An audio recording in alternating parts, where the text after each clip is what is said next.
ቡልጋሪያን ስፕሊት ስንሰራ በተለይ አሁን እኔ እየሰራው ያለሁትን ለማብራራት ያህል የፊት ለፊት ጡንቻ የታፋችንን ማለት ነው ኳድሪሴፕስ መስልን ታርጌት አድርጌ ነው እየሰራ ያለሁት።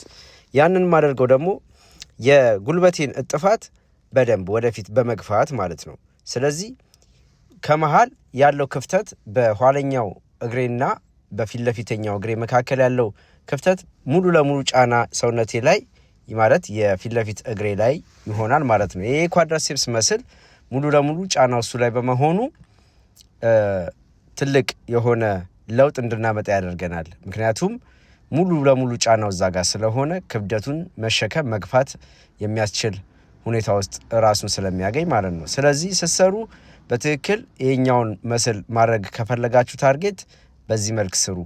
ኋለኛውን ደግሞ የግሉትስን ማድረግ ከፈለጋችሁ ወይም የዳሌ ጡንቻ እንደዚሁ በተቃራኒው ወደ ኋላ ማድረግ ማለት ነው።